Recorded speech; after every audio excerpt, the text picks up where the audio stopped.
Desde el Centro de Noticias de Caracol Televisión en Bogotá, esto es Noticias Caracol, edición del mediodía.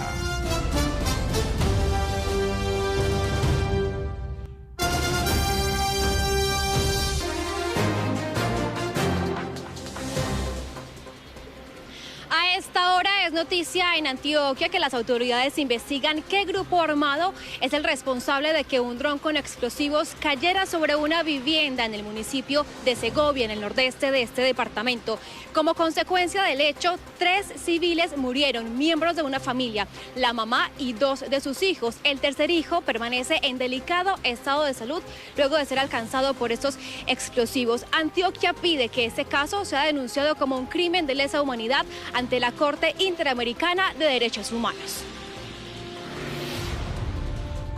A esta hora es noticia en el Urabá antioqueño, en la zona donde hizo erupción el volcán de lodo, en el municipio de San Juan de Urabá, es que sigue expulsando fuego el cráter principal de la zona donde se presenta la emergencia. Dicen las autoridades que esto ha causado afectaciones en por lo menos la vía que va entre el casco urbano del municipio de San Juan con otros corregimientos. También ha causado afectaciones en el tanque de acueducto que surte de agua potable a los corregimientos que están a este lado donde se presentó la emergencia.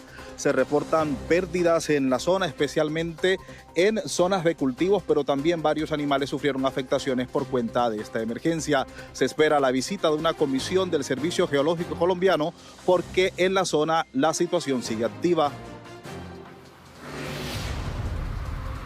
A esta hora es noticia en el departamento del Cauca la desaparición de la candidata a la Cámara Especial por la Paz, Anita Guetio, quien desapareció la noche inmediatamente anterior después de que estuviera en una reunión política en el sector conocido como Pandiguanito, zona rural del municipio de El Tambo, Cauca. Desde las 8:40 de la noche la familia no sabe sobre ella y a esta hora la Guardia Indígena la busca en zona rural del municipio del Tambo.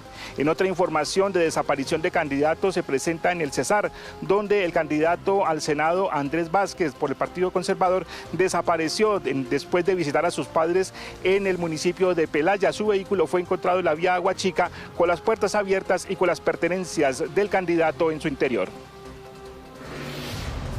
A esta hora y tras más de 15 horas de estar prácticamente apagado el sistema digital de Bancolombia para hacer operaciones financieras, la entidad anunció por este comunicado que ya los servicios de la aplicación y su sucursal virtual, tanto de personas y empresariales, se encuentran disponibles, pero advierte que el detalle de las transacciones que se hicieron en las oficinas tomará un tiempo en ajustarse para verse reflejado. Agrega que para las personas afectadas se valoran devolver lo que les corresponde y se realizarán compensaciones de manera automática, que los usuarios verán reflejados en los próximos días esta compensación como un abono en la cuenta.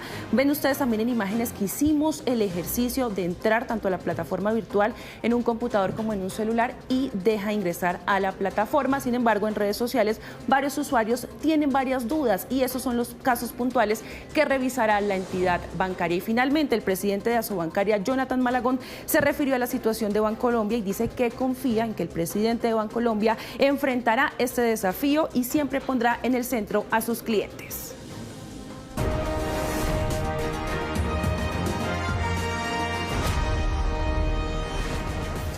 Doce de la tarde, 35 minutos. Colombia decide 2026. Faltan 9 días, 19 horas, 24 minutos y algunos segundos para que se abran las urnas el próximo 8 de marzo, cuando decidiremos en manos de quiénes quedará el Congreso de la República y quiénes candidatos estarán para presidir las consultas interpartidistas.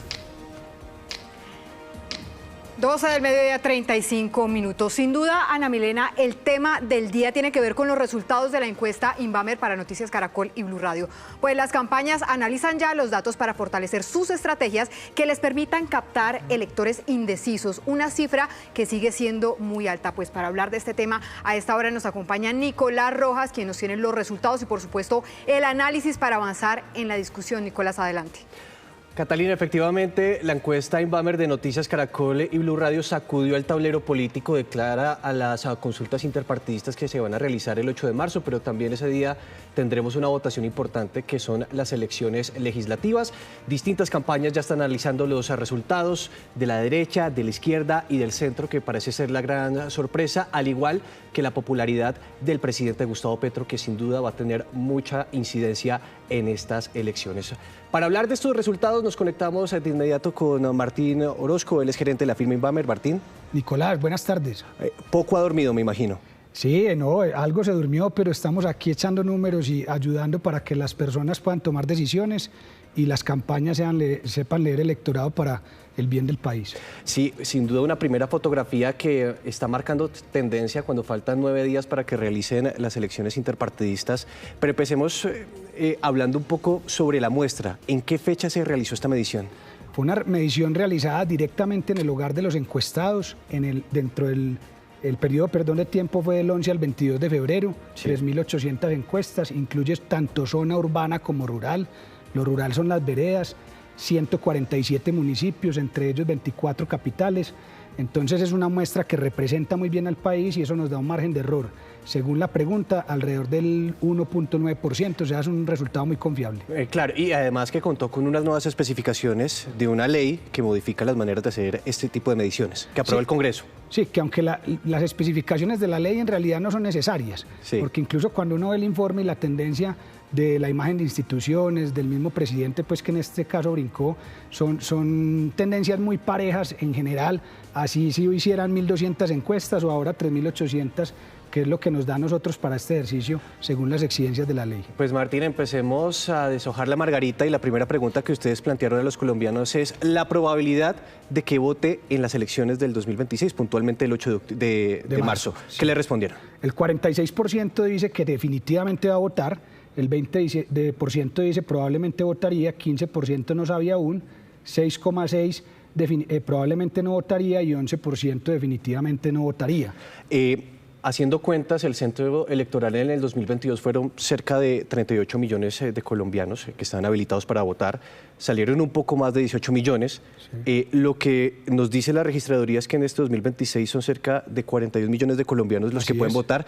Según estas estadísticas, si traducimos este número, ¿cuántos colombianos van a salir a las urnas el 8 de marzo? Según nuestra experiencia, salen los que dicen que definitivamente van a votar, más una parte importante de aquellos que dicen que probablemente van a salir. Entonces, si combinamos esas dos cifras, podríamos estar diciendo que va a ser una elección de entre 20 y 22 millones de personas. Ahora, pues, ustedes también hicieron otra pregunta que también resulta muy interesante y es el tarjetón de las consultas. Incluso nosotros lo tenemos aquí físico para mostrárselo a todos ustedes, que es el que ustedes van a encontrar en las mesas de votación, las consultas interpartidistas. Hay que señalar que los jurados a ustedes tienen que informarles si quieren ese tarjetón, no se los tienen que entregar. ¿Ustedes cómo hicieron este ejercicio, Martín? Lo hicimos tal cual. Lo que siempre se trata de hacer en estos ejercicios es simular la elección de la mejor manera posible. Entonces el encuestador tenía el tarjetón en la mano, tal cual el original, el oficial que van a encontrar el domingo 8 de marzo, y se le decía a las personas, primero si iban a recibir o solicitar el tarjetón, y aquellos que decían que sí lo iban a solicitar, que son el 62% de esos que van a salir a votar, se les decía que marcaran una sola opción en esta tarjeta tal y como está especificado.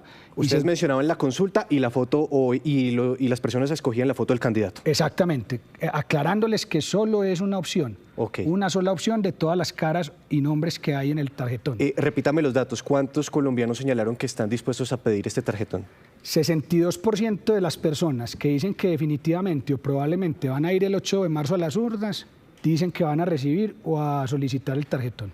¿Cuántos colombianos serían ese 62%? Dependiendo si son 20 o 22, pero jugando con los rangos estaríamos hablando entre 12 y 13 millones de personas que podrían llegar a participar en las consultas. Sí, Martín, ¿podría aumentar ese porcentaje o se mantiene? Hay una duda y ya la vamos a ver en los resultados, Nicolás, y es que como hay tanto indeciso y hay mucha gente que dice que va a solicitar el tarjetón, pero que no sabe todavía por quién va a votar, no sabemos si esas personas se van a terminar definiendo por algún candidato o alguna consulta o si de pronto no lo van a terminar recibiendo y marcando. El cálculo es más o menos 12, 13 millones de personas, pero veamos entonces las matemáticas sobre el porcentaje de cada consulta. Los colombianos que señalaron o cuál es tal vez la que más les interesa, ¿qué arrojó? Perfecto, el 34% marcó algún candidato de la gran consulta por Colombia, el 13% de la consulta de las soluciones y el 8.9% de la consulta Frente por la Vida. Y el 43.9%, que para mí es la cifra más importante y que hay que resaltar, dice que aunque quiere el tarjetón, todavía no sabe por quién votaría. Claro, Martín, en ese estudio, ese análisis que ustedes hicieron, ¿qué tanto pueden cambiar las consultas esta carrera presidencial? Pues lo que ha mostrado la historia del país es que las consultas sin duda le dan oxígeno a aquellos ganadores o a aquellas personas que salen ganadoras en ellas. Entonces hay que esperar y medir después del 9 de marzo, después de que se haya decantado un poco ese tema de los ganadores, las estrategias, las diferentes alianzas, para ver qué impacto tienen. Pero, por ejemplo, en el caso de Iván Duque, pues fue muy importante porque terminó de presidente. Pero en el caso de Petro fue muy importante también. Entonces, sin duda hay una importancia, pero todavía es muy prematuro decir a quién o no va a beneficiar. Bien, pues Martín, vamos a sumar a esta transmisión también a nuestros analistas de cabecera, quienes nos van a estar acompañando también a lo largo de esta conversación. Tenemos a Pedro Viveros y también tenemos a Gabriel Cifuentes, quienes nos van a ayudar a entender un poco más de la política, qué es lo que está sucediendo con estos resultados. Pero Martín, deshojando un poco la primera consulta, la que es la gran consulta por Colombia, que marca el 34,3%, mis cálculos arrojan que sería cerca de 4 millones de colombianos los que estarían votando entre alguno del abanico de estos candidatos. Según estos datos, entre 4 y 5 millones de colombianos, porque dependemos mucho de esa cifra, recalco, del no sabe, no responde. Si esas personas terminan decidiendo por quién votar, pues las consultas pueden ser más votadas. Si terminan decidiendo no votar en las consultas, pues van a ser menores. Entonces todavía es muy incierto el dato, pero podría uno hacer unos cálculos de 4 a 5 millones de votos, aclarando pues que cada uno de los líderes y personas que participan en estas consultas están aspirando hasta el 8 de marzo recoger más votos para que sean lo más votadas que se puedan. Martín, analicemos los resultados que ustedes tienen de la gran consulta por Colombia, donde Paloma Valencia tal vez demuestra que tiene la estructura política para ganar el 8 de marzo. Exacto. Siendo así, el 41.6% votaría por Paloma Valencia, 12,2% por Juan Manuel Galán, 10,4% por Juan Daniel Oviedo, al igual en la misma cifra Vicky Dávila, Juan Carlos Pinzón el 8,4%, Enrique Peñalosa el 6,2%, Aníbal Gaviria el 4,8%, Mauricio Cárdenas el 3,6% y David Luna el 2,4%. Pedro, viendo esta primera fotografía tal vez resulta un poco predecible el resultado, teniendo en cuenta que el Centro Democrático es un partido político que tiene mucha estructura e incluso lo que ha hecho recientemente es recorrer el país con Paloma Valencia, llenando las plazas públicas también. Nicolás, un saludo a usted, a los televidentes y a Martín. Lo que uno puede ver aquí es muy claro. Hay, por supuesto, una persona con mucho reconocimiento porque está, digamos, abriéndole la plaza política el expresidente Álvaro Uribe. Pero cuando Martín decía que el 43% todavía no se define por quién va a votar en esta consulta, en estas consultas, pues ahí todavía hay en juego mucho. Y por otro lado, Nicolás, hay que tener en cuenta que la encuesta está midiendo opinión pública, pero no máquina política. Le pongo un ejemplo. El Partido Liberal, Cambio Radical y la U no tienen candidato en esas consultas, pero esas personas van a ir a votar por congresistas. Luego también ahí puede haber unos candidatos que se puedan beneficiar de la máquina o la estructura política de partidos que no están con candidato en la consulta de la gran consulta por Colombia, Nicolás. Pedro, y es que... Sí, Pedro, y sumamos a este análisis a Gabriel Cifuentes para preguntarle, Gabriel, ¿usted cómo analiza los resultados que muestra, por ejemplo, la tendencia de Oviedo y Galán con 12,2% y 10,4%, teniendo en cuenta que ellos pues no se han mostrado muy críticos al actual gobierno, no han sido los que le han dado palo en su totalidad, por decirlo así? Catalina, muy buenos días para usted, para Nicolás, para Martín y por supuesto para toda la audiencia. Efectivamente, yo creo que en esta medición, específicamente la gran consulta, hay un componente de opinión importante y además no creo que en estos momentos, Catalina, el hecho de plantarse como candidatos de la oposición esté dando mayores réditos políticos. Creo que Juan Manuel Galán además tiene el apoyo de un partido que ha venido consolidando y Juan Daniel Oviedo ha sido una gran sorpresa dentro de los candidatos de la gran consulta, lo cual podría explicar cómo arrastra unos votos de opinión importantes. Sí, Martín, aprovechando un poco este análisis que hace Gabriel y Pedro Viveros, pues vemos una fotografía donde cada candidato tiene un porcentaje importante. Se puede decir que si Paloma está liderando, se puede hacer una sumatoria de todos los porcentajes y que eventualmente este número se pueda adherir a la candidatura de ella. No necesariamente, porque depende mucho de cuál sea la posición de aquellos candidatos que no resulten ganadores y dos, depende también de la ideología política de las personas que dicen que van a votar por cada uno de ellos.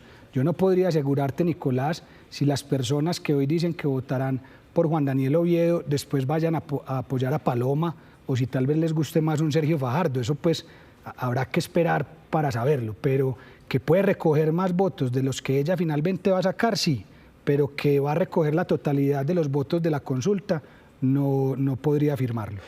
Pasemos a la otra consulta que se está midiendo el 8 de marzo, es la consulta de las soluciones que lidera Claudia López, por lo menos en intención de votos, un porcentaje importante, Martín, sería cerca de 1.500.000 votos si hacemos la cuenta sobre la base de 12 millones. De pronto un poco más, 93% sería para Claudia López y 7% para Leonardo Humberto Huerta. Sí, digamos, se puede por lo menos decir que le salió bien la estrategia a Claudia López de impulsar una consulta para posicionarse como la candidata de centro. Sin duda, porque en la encuesta, ahorita que miremos escenarios de primera vuelta, en la encuesta de noviembre ella aparecía todavía con un porcentaje muy bajo en escenarios de primera vuelta. Y esta oportunidad o lo que hizo es aparecer en una consulta, pues la mantiene en el radar de los electores y la hace tomar nuevamente algo de fuerza. Sí, vamos en ese momento a conectarnos nuevamente con Pedro para analizar este resultado. Pedro, ¿qué será que está pensando Sergio Fajardo al no unirse a la consulta interpartidista con Claudia López en este momento?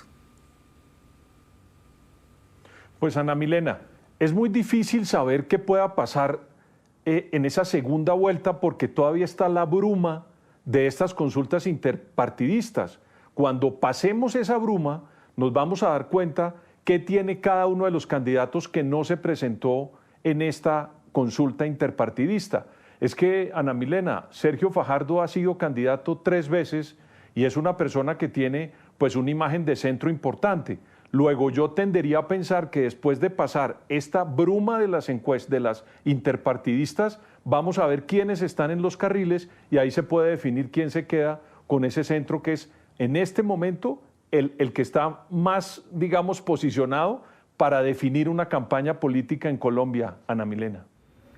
Sí, Pedro, y el centro se posiciona como un actor importante también para estas elecciones por los números que en este momento está arrojando el otro sector del progresismo, que es el Frente por la Vida. Vemos un Daniel Quintero, Martín, que está muy por encima de quien organizó esta consulta, que es Roy Barreras. Sí, esta consulta es la menos votada de las 3 según esta información, aclarando nuevamente que no sabemos qué va a pasar con los que no saben por quién votar, pero con los que dijeron que la consulta Frente por la Vida, el 68% votaría por Daniel Quintero, el 23% por Roy Barreras y ya el 4.2%, el 2.7% y el 2% por los otros 3 candidatos. Aquí hay que aclarar algo importante que lo dijo Pedro hace un momento, y es que las encuestas, como es un muestreo probabilístico y aleatorio, es decir, no miden las maquinarias, miden la opinión pública en general.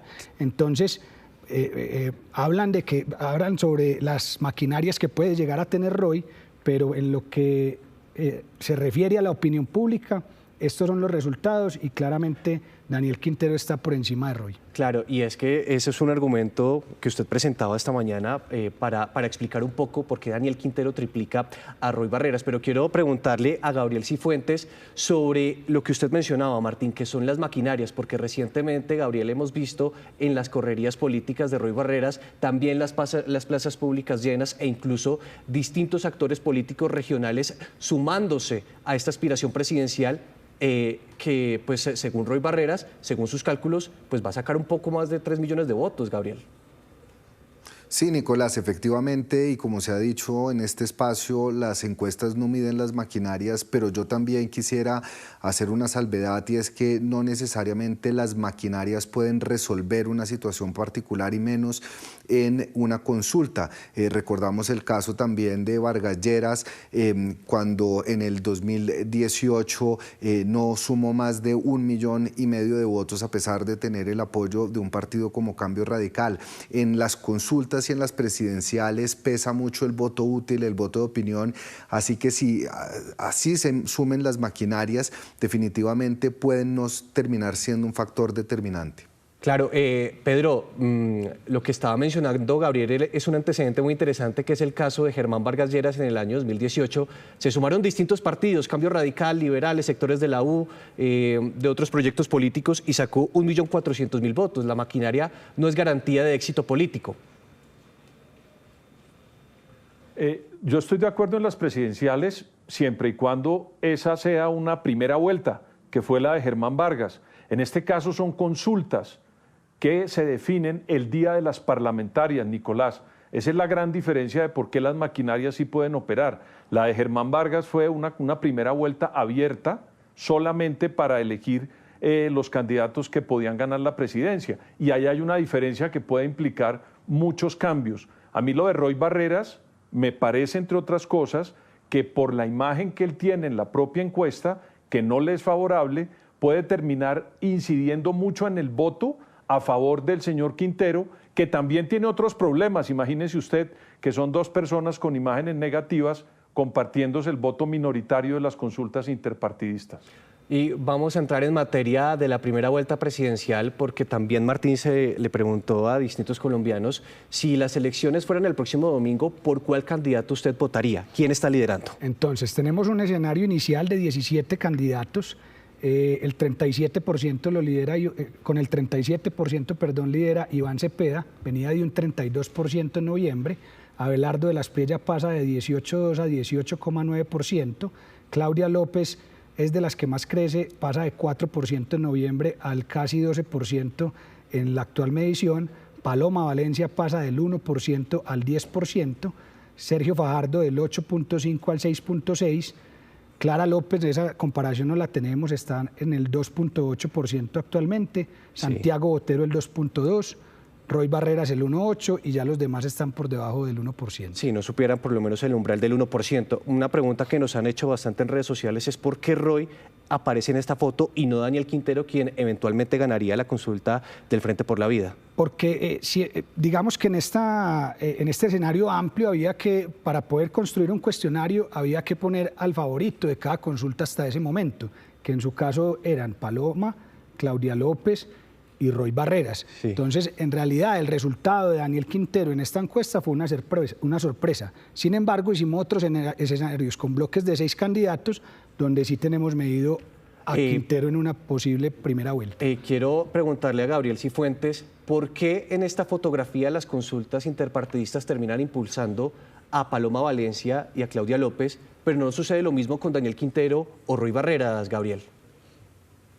Bueno, Nicolás, son varios los factores que pueden tener una incidencia. Lo primero es que el diálogo político, la discusión, el foco de interés de la discusión pública, por supuesto, ha estado puesto en las consultas. La gran consulta ha tenido mucho arrastre mediático, han estado sometidos a debates, a entrevistas, y esto, por supuesto, le da visibilidad, y a su favorita Paloma Valencia, que sube más de 9 puntos, lo cual además confirma, Nicolás y Martín, que las consultas consultas sí pueden impulsar candidaturas. Lo mismo pasa con Claudia López, que no solo se trepó al 12%, sino que comienza a ocupar un espacio importante del centro. En el caso de la consulta del Frente por la Vida, hemos tenido al candidato que está punteando en la izquierda solicitando que no se vote por la consulta, el mismo presidente dando esta directriz a sus bases, y además, como lo señalaba Pedro Viveros, cuando se ve la favorabilidad o desfavorabilidad de los candidatos, tanto Roy Barreras como Daniel Quintero tienen una imagen negativa que supera su imagen positiva. Sí, Pedro, hablemos ahora de Iván Cepeda. En la encuesta de noviembre sacó 31,9, en la de febrero 37,1, es un aumento de 5 puntos. La gente se pregunta a qué se debe ese fortalecimiento e incremento por el candidato Iván Cepeda. Mire, Ana Milena, yo creo que Roy Barreras le está haciendo un gran favor a la consolidación del voto de Iván Cepeda. Al crear esa consulta, es que a veces nadie sabe para quién trabaja. Entonces, Roy Barreras se creó esa consulta y el voto duro de Cepeda terminó reafirmándose y mirando más hacia la candidatura de Iván Cepeda que a la posibilidad de una candidatura de Roy Barreras. Por eso le digo que a veces nadie sabe para quién trabaja, Ana Milena. Sí, Pedro, y mirando el caso particular de Sergio Fajardo, ¿se puede decir que el no participar en una consulta le terminó jugando en contra, por lo menos en el sondeo de opinión? ¿Es conmigo, Nicolás? Porque señor, no hice el comienzo. Pedro. Sí, señor Pedro. Entonces, lo de Sergio Fajardo, yo insisto que la candidatura de Sergio Fajardo tiene unas aristas diferentes a las otras, porque Sergio Fajardo ya se ha medido en varias oportunidades y tiene una recordación que se comienza a examinar, y yo no sé si Martín esté de acuerdo, después de que pase la bruma de las elecciones del 8 de marzo. Porque hasta este momento uno no puede decir que no le convenga a Sergio Fajardo haber estado en la consulta de la izquierda, porque, repito, hay que esperar cuál va a ser el resultado definitivo de la consulta de la doctora Claudia López el 8 de marzo próximo. Entonces, lo que quiero decir con esto es que Sergio Fajardo tiene unas características que lo hacen todavía tener una gran interrogación para esperarlo después de los resultados de las consultas interpartidistas. Nicolás. Gabriel, y con el eventual triunfo de Paloma Valencia en estas consultas interpartidistas y ya consolidada como candidata presidencial, ¿no se podría evidenciar una división de esa derecha entre Abelardo y Paloma, teniendo en cuenta que Abelardo en este momento marca 18,9% y Paloma estaría marcando 10%? Todavía es prematuro decirlo, Catalina, pero aquí hay dos factores. Está el factor jurídico y está el factor político. Bajo el factor jurídico es claro que si Paloma gana, puede dividir la derecha y existiría el impedimento para que se bajara de una primera vuelta si el resultado no le es tan favorable. Pero desde un punto de vista político hay una particularidad con estas consultas, y es que ninguno de los que estaba punteando en las últimas encuestas está participando, lo cual convierte en estas consultas en la exploración de tercerías viables. Dependiendo de la votación que puedan tener cada una de estas consultas y sus ganadores, se puede medir la viabilidad y la posibilidad de tener una tercería que vaya a disputar las presidenciales con quienes no participaron y estaban punteando en las encuestas.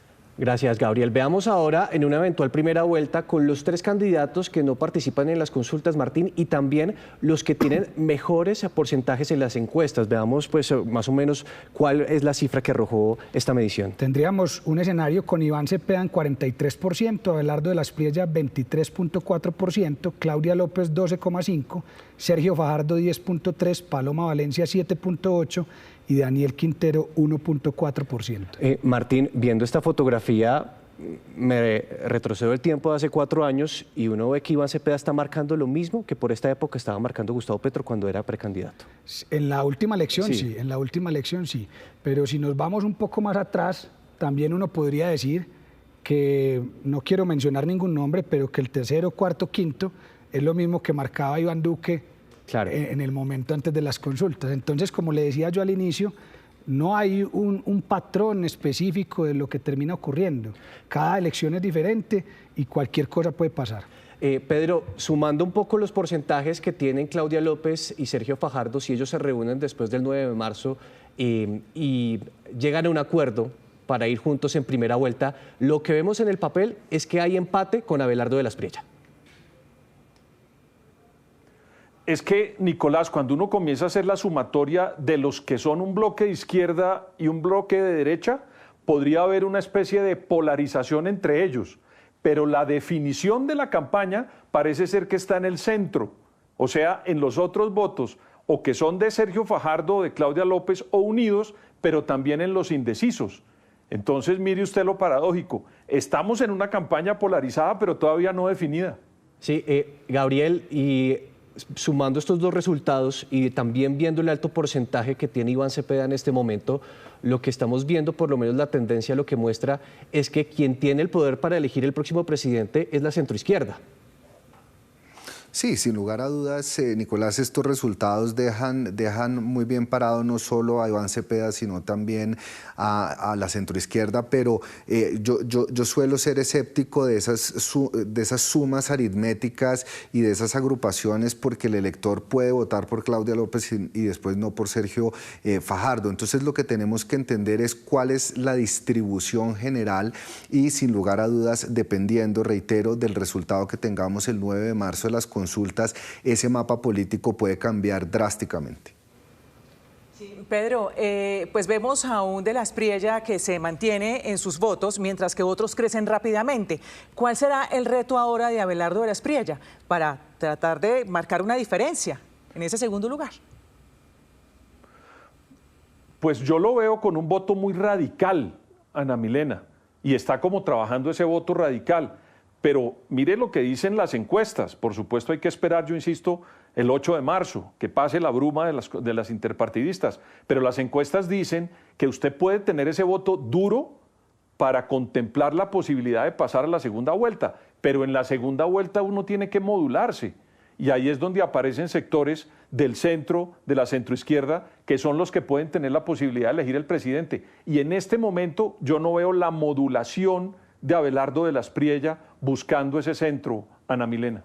Gracias, Pedro. Y creo que ahí tiene el reto, pues. Sí, sin duda, Pedro. Martín, antes de hablar de los escenarios en segunda vuelta, quiero transmitirle una pregunta que hace la candidata Clara López. Sí. Son distintas las reacciones que salen de esta encuesta, y es: ¿por qué Noticias Caracol pone a Quintero Calle, que mide el 1.4, en vez de Clara López, que marca en el sexto lugar con 2.8%?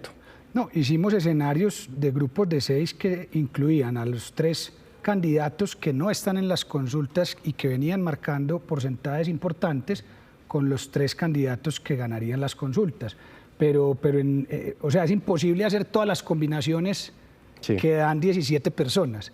Lo importante para responderle a la doctora Clara es que está incluida en el escenario de 17 personas, que la encuesta cumple con la ley que desafortunadamente se decretó y que no es necesaria, reitero, y que ella defiende bastante, entonces creo que puede confiar bastante en los resultados. Bueno, ahora hagamos el ejercicio con la segunda vuelta presidencial. Lo que hace la encuesta es tomar los 2 candidatos que están punteando y que siempre han estado liderando, como es Iván Cepeda y Abelardo de la Espriella. ¿Cuál sería la segunda vuelta si las elecciones fueran hoy? Sí. Entonces tenemos a Iván Cepeda con el 59.4%, estaba en 59.1% en noviembre, o sea, se mantiene. Y Abelardo sube un poco más de un punto, del 36.2 al 37.4%. Martín y Gabriel, también para que se vincule a la conversación, lo que muestra esta primera fotografía es que Cepeda en este escenario estaría sumando los votos de la derecha, del centro. Sí, claro, porque es que incluso en los escenarios de primera vuelta, y yéndome un poco a lo que decía Pedro, las personas de centro, las personas que se definen como centro, que es otro problema de la ley, es que no nos deja publicar los datos demográficos. Yo les puedo decir que los de centro votan hoy en día más por Cepeda que por las personas que dicen ser de centro, pues por los candidatos que dicen ser de centro. Entonces lo que pareciera es que aquellas personas que se catalogan en esa ideología todavía no tienen tan claro cuál va a ser su candidato. Gabriel, ahora sí, ¿por qué Iván Cepeda tomaría o lideraría esa intención de tomar los votos del centro? Fíjese que en esos ejercicios que hace Martín y la encuesta son interesantes en la medida en que, a pesar de que Cepeda le ganaría a todos los candidatos, el que mejor sale librado es Sergio Fajardo. Cuando se ve el escenario de Abelardo de la Espriella y de Paloma Valencia, los resultados inflarían a Cepeda y bajarían a Abelardo y a Paloma, lo cual puede estar indicando que tanto Paloma como Abelardo de la Espriella se consideran o son percibidos como candidatos más hacia la derecha y pueden generar resistencias en sectores moderados o sectores de centro, en donde hay también mucho antiuribismo, en donde hay también un miedo frente a la radicalización de la derecha. Es por eso que Cepeda es más hábil en capturar ese voto de centro y es por eso también que en esas mediciones Sergio Fajardo es el único que sale medianamente bien librado en un escenario de segunda vuelta contra Cepeda. Pedro, ¿qué puede explicar que Abelardo de la Espriella tenga una alta posibilidad de pasar en primera vuelta, pero de perder en segunda vuelta? Por el voto duro que él tiene, es un discurso que le ha llegado a una gente que está radicalmente en contra del gobierno actual y que le cree unas tesis que él ha expuesto de una manera más, digamos, de entretenimiento que de fondo, que es lo que le comienza a exigir el colombiano. Si él quiere modularlo, tiene que comenzar a mostrar otra forma de abordar la política con temas más gruesos y menos radicales. Pero el discurso de él en el radicalismo caló. Ahora, vamos a ver en el transcurso de la campaña, después del 8 de marzo, si eso se mantiene o si aparecen otras personas con otros discursos y él termina, digamos, debilitándose y no pasando a la segunda vuelta. Porque él tiene un gran problema al modular el discurso en la segunda vuelta, según los números de la encuesta de Inbamer. Gracias, Pedro. Martínez, momento de ver una gráfica que no presentamos ni ayer en la noche ni esta mañana en el análisis que estábamos haciendo también con nuestros amigos de Blue Radio, y tiene que ver con una pregunta que se presenta en la encuesta y es: ¿usted votaría por un candidato a favor de este gobierno o en oposición?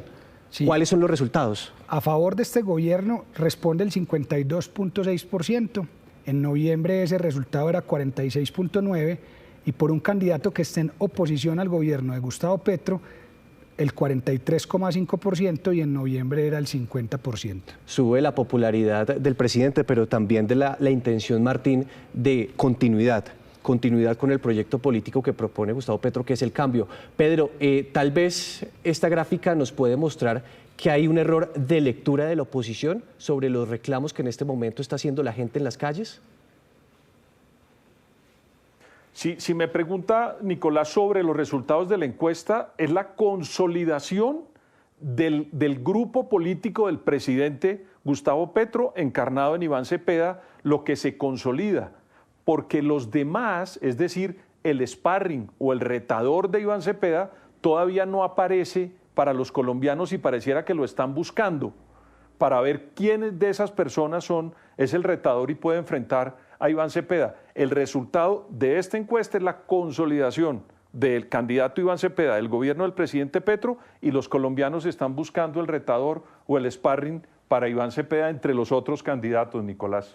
Sí, Pedro, y es que, Martín, otro de los gráficos e incluso de los números que llama poderosamente la atención tiene que ver con si la gente aprueba o desaprueba la gestión del presidente Gustavo Petro. Sí, en la aprobación de la gestión del presidente Gustavo Petro, el 49% dijo que lo aprueba, el 46% dice que lo desaprueba. Y en noviembre, como vemos en la gráfica, la aprobación era del 38% y la desaprobación del 57%. Eso quiere decir que entre noviembre y hoy mejora 11 puntos en aprobación. Incluso ya hay también una redacción del presidente Gustavo Petro a estos resultados, Martín, que quiero compartir con todos ustedes. Ha señalado a través de su cuenta de X lo siguiente: somos mayoría en Colombia, pero aún así se debe mantener la propuesta de un pacto social por la vida en favor del progreso real y de abrir oportunidades a la vida de todas las familias colombianas sin excepciones, lo que ha señalado el jefe de Estado a través de su cuenta de X. Gabriel, tal vez esta aprobación en la gestión del presidente Gustavo Petro puede responder a ciertas políticas que la gente ha visto recientemente en los últimos meses, como es, por ejemplo, el aumento del salario mínimo o incluso los resultados de la reforma laboral que empezó a regir en su totalidad desde el mes de diciembre. Sin lugar a dudas, Nicolás, pero es que yo creo que este dato se tiene que leer en conjunto con otros datos. El primer dato es que la aprobación del presidente Gustavo Petro, que está en el 49, está por encima de la imagen negativa y es la más alta que se tiene desde noviembre del 2022. El segundo dato es que baja el pesimismo, sube el optimismo de los colombianos y aquellos colombianos que creen que se está yendo por buen camino. Yo creo que hay tres factores fundamentales, no solo hay tres, puede haber varios, pero hay tres factores que yo destacaría. Lo primero, el aumento del salario mínimo que ha tenido una incidencia. Segundo, las relaciones con Estados Unidos. Recordemos que la encuesta establece que el 87% de los colombianos cree que es importante tener una buena relación con los Estados Unidos. Y tercero, Nicolás, algo que usted mencionaba y creo que la oposición todavía no ha sabido y no ha entendido ni ha leído bien al país. Creo que el único que está leyendo de manera adecuada al país, y eso lo reflejan las encuestas, es el presidente Gustavo Petro. Pedro, ¿usted comparte esa tesis de Gabriel, que el presidente está leyendo bien al país y sus necesidades? E incluso, pues le pregunto también, ¿qué puede responder a este aumento de la aprobación de la gestión del presidente? El presidente es un gran activista, Nicolás, es una persona que viene consolidando un sector que no había participado en la toma de decisiones del Estado nunca, y él logró organizarlo. Recuerde usted que ganó en toda la periferia del país las elecciones del 2022 y se dedicó en el gobierno a alimentarlos y a mantenerlos y a protegerlos con el discurso, y eso se refleja ahí. Pero queda la gran deuda es con la forma de gobernar, que yo creo que los colombianos están buscando también quien gobierne, no solamente un activista. Entonces el presidente tiene una solidez como activista, pero tiene una gran deuda como gobernante.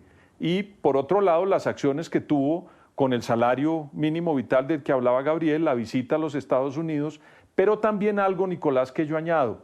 En la mayoría de las encuestas, cuando los gobiernos entran, le dan una luna de miel al presidente, pero también cuando ya se van a retirar, los colombianos comienzan, o los demócratas, cuando les hacen mediciones y el gobernante va saliendo, también comienzan a mirar para otro lado y ya no miran con tanta seriedad o con tanta, digamos, antipatía al gobierno que sale, Nicolás. Gracias, Pedro. 11 de la tarde, 12 minutos, Martín, para redondar esta conversación. Hablemos un poco de la ficha técnica de cómo se realizó esta encuesta. Sí, encuestas personales en el hogar de los encuestados del 11 al 22 de febrero, 3.800 encuestas, 147 municipios, margen de error del 1.93% con un nivel de confianza del 95%. Bueno, pues a Martín, muchas gracias por este análisis, también por presentar los resultados. También a Gabriel y a Pedro, lo que se dice popularmente es que la verdadera encuesta es el 8 de marzo, donde vamos a ver si se ratifican estos resultados. Claro, y esto es una foto. Ojo que es que con esta información las personas toman decisiones, las campañas montan estrategias. ¿Qué está pasando hoy en las campañas? Se están moviendo para sacar el mejor número posible el 8 de marzo. Esto no es la brújula o la bola mágica pues que proyecta el 8 de marzo y el país se apagó estos 9 días que faltan. No, el país sigue corriendo y habrá que ver cuáles son los resultados finales. Pasarán muchas cosas estos 9 días. Gabriel, muchas gracias por estos minutos. Bueno, a todos muchas gracias y es el resultado de la encuesta Inbamer.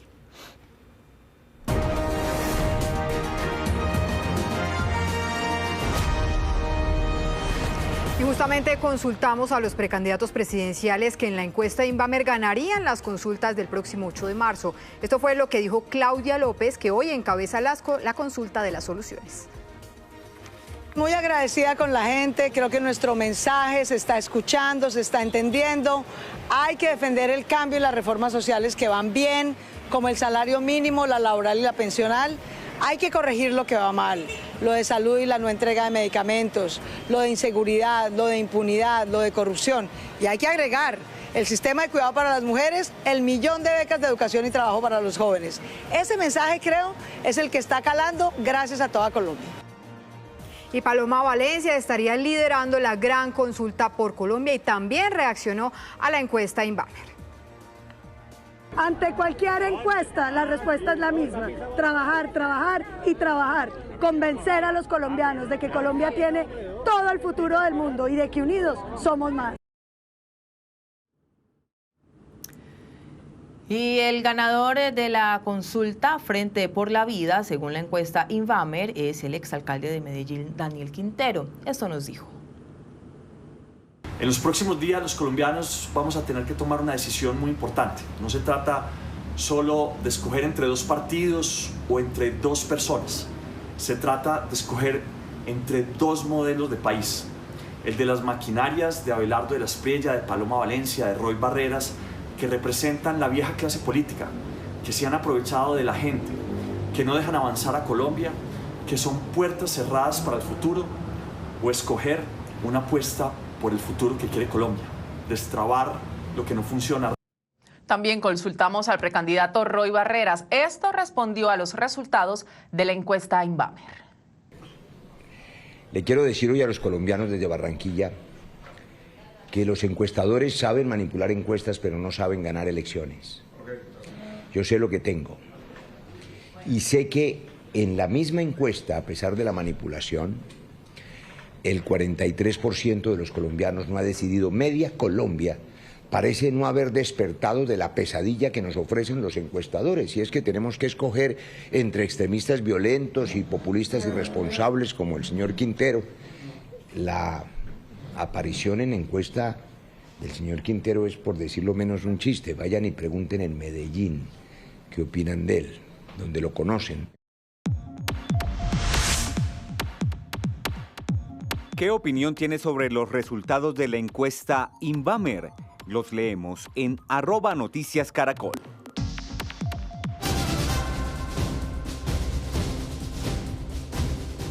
Dos candidatos al Congreso de la República se encuentran desaparecidos en el departamento de Cesar y en el Cauca. Nuestros corresponsales nos cuentan qué dicen las autoridades. Fernando Rojas se encuentra en Popayán. Fernando, adelante. Buenas tardes. Lo último que se conoce sobre esta posible desaparición es que la candidata había denunciado amenazas en su contra.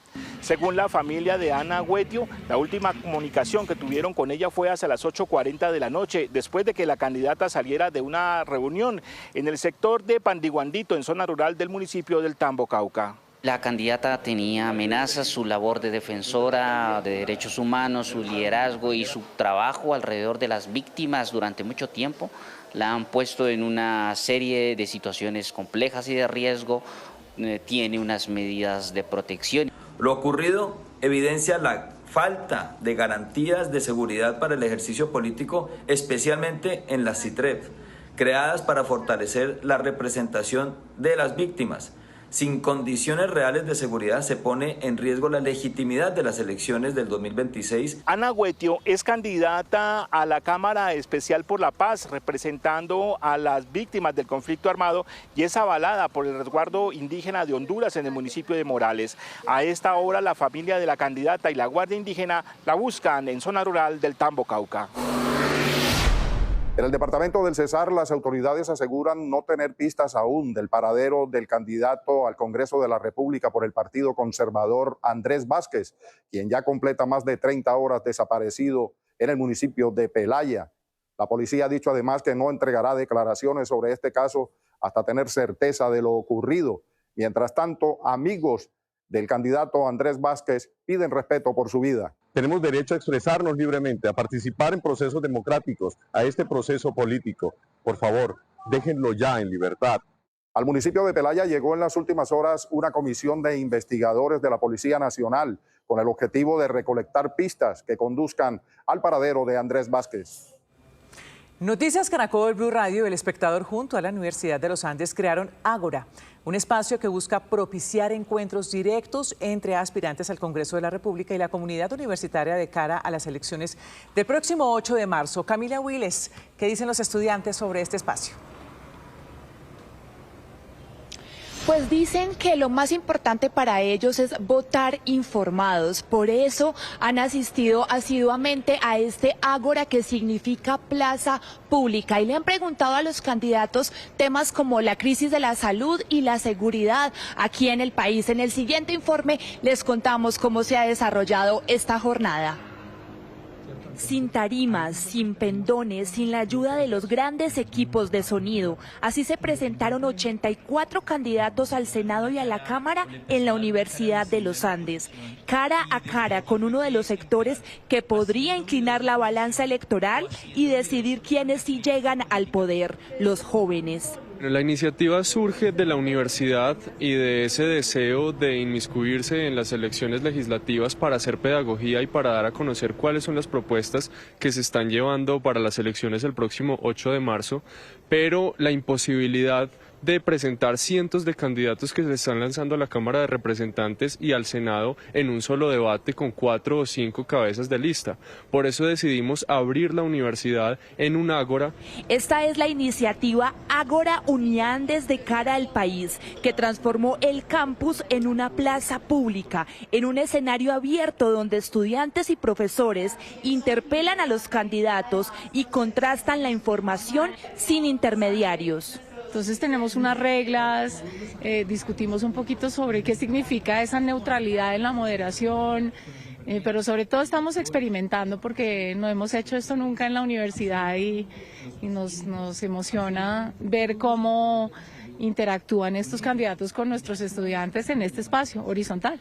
En esta iniciativa, que cuenta con la alianza de Noticias Caracol, Blue Radio y El Espectador, cada candidato tiene 20 minutos para exponer sus proyectos legislativos y 10 minutos más para responder preguntas. Esos espacios no solamente sirven para que los jóvenes conozcamos a los representantes, sino también que nos dé la iniciativa de poder participar democráticamente en estos espacios. Y muchas veces me ha pasado que dicen, ay no, yo prefiero no votar. Entonces yo considero que al momento de volverlo mucho más cotidiano, más casual para los jóvenes, ellos pueden encontrar como una motivación y una razón para votar cuando puedan hacer como una conexión con esa persona. En el marco de este ágora se presentaron los resultados de la encuesta Cuidar la Democracia, realizada por las universidades Los Andes, La Javeriana, Uniminuto y El Rosario y otros centros de educación. El 92% de los encuestados consideran que votar sí hace la diferencia y que los grandes flagelos a vencer son la corrupción y la desigualdad.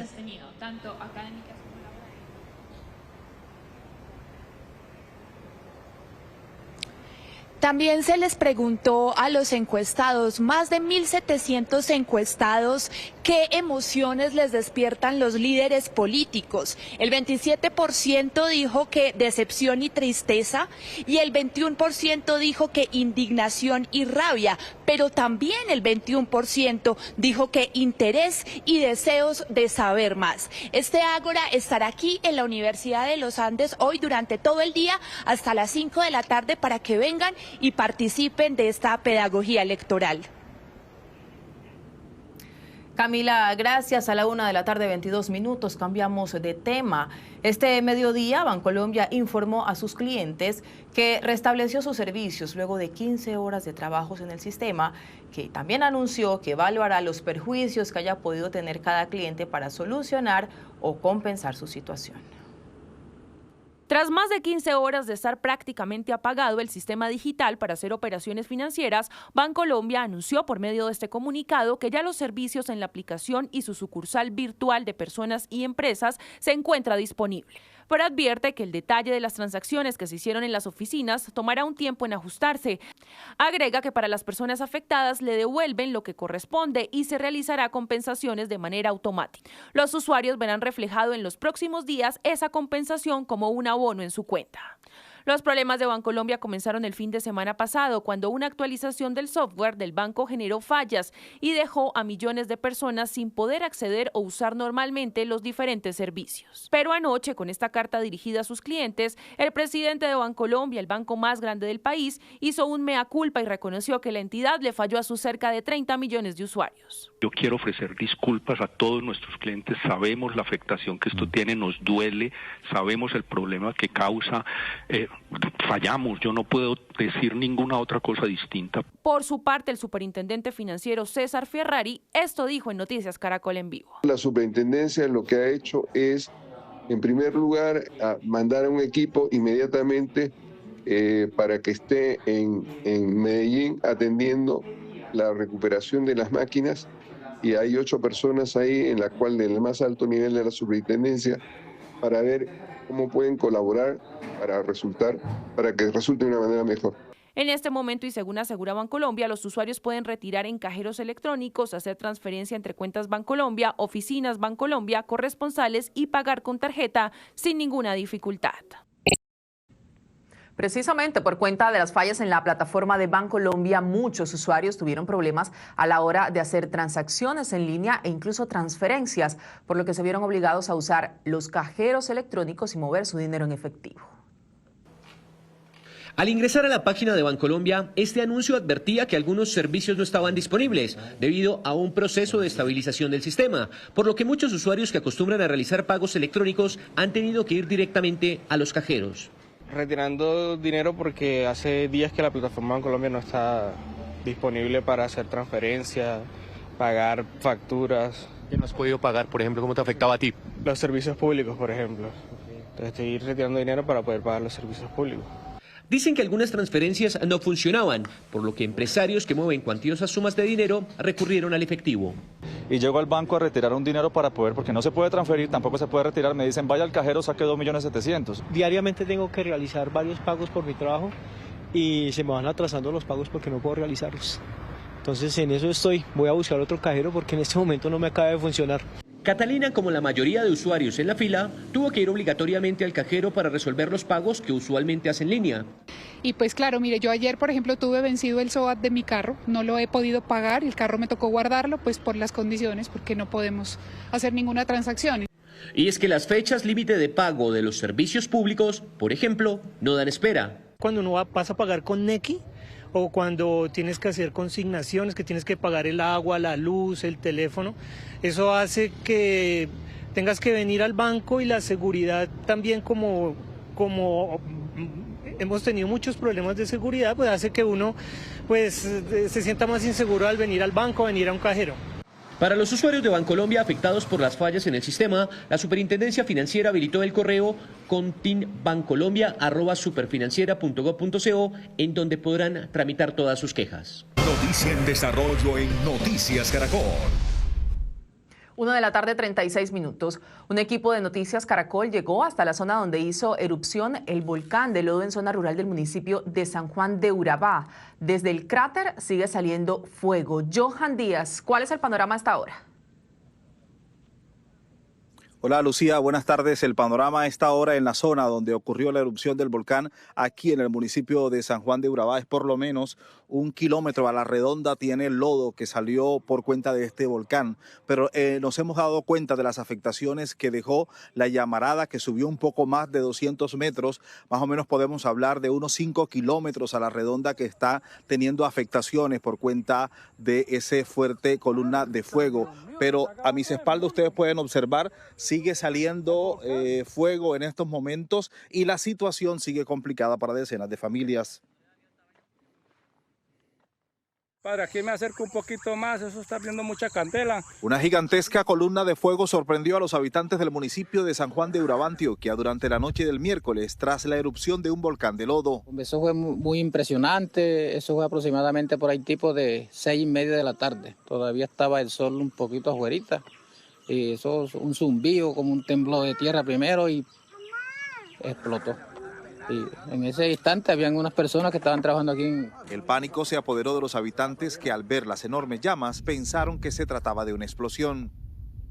Muchos salieron corriendo despavoridos mientras el fuego iluminaba todo el sector. Se aclaró mucho el cielo, parecían grandes crepúsculos iluminando toda la zona, pero como uno no sabía qué era lo que estaba sucediendo. Aún se veía la candela del pueblo y creíamos que era la bomba que había explotado, pero no, que fue el volcán. Salimos a ver. Porque yo iba corriendo por allá llegando como a unos 800 metros y yo miraba para atrás y veía a la mujer ahí corriendo detrás de mí y veía esa candelada impresionante. Yo no sabría decir a cuántos metros de altura subió eso, pero una cosa impresionante. Lo que ocurrió fue la erupción de un volcán de lodo, muy comunes en esta zona costera, que no solo causó sustos, sino daños en su alrededor. Así está el cráter principal del volcán de lodo aquí en este municipio de Urabá antioqueño. Las autoridades piden extremar las medidas de seguridad, mientras que toda esta zona quedó llena de lodo. Al llegar nos encontramos con gran cantidad de lodo, como lo podemos ver en la vía, y grandes llamas. También hubo afectaciones en el tanque de almacenamiento que surte a San Juancito y Calle Larga, agrietamiento en la vía. El lodo expulsado por el volcán también dejó afectaciones importantes en la infraestructura de la zona. Tenemos incomunicados por tierra de dos corregimientos, el corregimiento de San Juancito y el corregimiento de Siete Vueltas y sus veredas. Es urgente poder solucionar el tema de la vía porque son productores de plátano que vienen golpeados con unas inundaciones. En el lugar de la erupción el fuego sigue activo, por eso las autoridades ordenaron la evacuación de la zona mientras se normaliza el fenómeno natural. En la población fue suspendido el servicio de acueducto. A propósito, eso que ustedes están observando es el tanque que surte de agua potable gran parte de los corregimientos. Miren cómo quedó completamente destruido por cuenta de todo el lodo que salió de este volcán. Y por donde yo me encuentro, esta es la vía principal. Aquí hay una montaña más o menos de unos 2-3 metros para que ustedes se hagan una idea la cantidad de lodo que salió del volcán. Por eso están incomunicados veredas como San Juancito y demás. Esta tarde se espera que se tomen decisiones que permitan habilitar esta vía. Impresionantes imágenes, Johan, gracias. 1:40 p.m. A esta hora ampliamos la noticia sobre la muerte de 3 civiles en Antioquia, víctimas del conflicto entre grupos armados ilegales. Mariana Rodríguez, ¿qué dicen las autoridades? Las autoridades intentan establecer cuál de todos los grupos criminales que delinquen allí en el nordeste de Antioquia habría sido el responsable de este hecho. También investigan las causas porque hay varias hipótesis. La primera tiene que ver con un accidente donde pues estos explosivos se habrían desprendido del dron justamente sobre esta vivienda, y la otra tiene que ver con una práctica ilegal de esos criminales en las que están intimidando y obligando a la población civil para que los deje esconder en sus casas como si fuera una barrera humana. Por ahora confirman que las 3 víctimas mortales son miembros de una familia, así como una cuarta persona que en este momento está en delicado estado de salud. Es una familia que nada tiene que ver con el conflicto, que sencillamente con un dron sueltan un artefacto explosivo sobre una vivienda, muere la mamá, 2 hijos. Y lo único que pudimos establecer con el secretario de Gobierno es que esta situación se viene presentando hace días y es el mismo enfrentamiento que hay en sitio entre organizaciones criminales, Clan del Golfo, FARC o ELN, o la Comisión Mixta FARC-ELN contra Clan del Golfo, todo por el tema de las economías ilegales. El jefe de esta cartera de seguridad reiteró que ya son 2 veces las que se le ha pedido asistencia militar al gobierno precisamente para la subregión del Nordeste, donde se presenta este caso, sin que se hubiese tenido alguna respuesta positiva. También pidió que este crimen quede como un crimen de lesa humanidad denunciado ante la Corte Interamericana de Derechos Humanos. Muy bien, Mariana, gracias. Y la otra noticia del día es la guerra arancelaria entre Colombia y Ecuador, que se agrava a cada momento. En las últimas horas, el gobierno del vecino país aumentó el impuesto que cobra por los productos colombianos que ingresan a Ecuador. Henry González nos cuenta los detalles. Henry, adelante. Catalina, buenas tardes. Así es, la última movida en esta pelea comercial entre los dos países la hizo el gobierno de Ecuador al aumentar las restricciones para las exportaciones colombianas a ese país.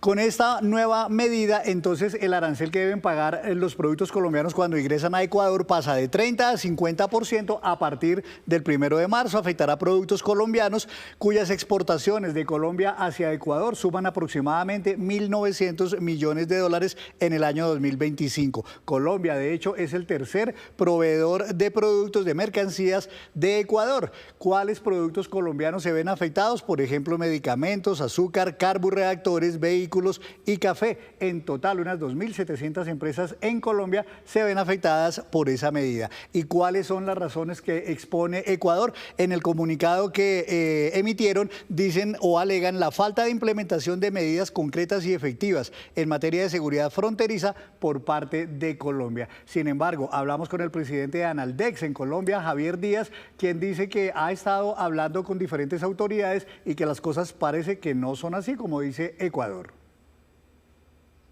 El presidente Noboa no ha sido explícito en señalar qué acciones específicas requiere de Colombia.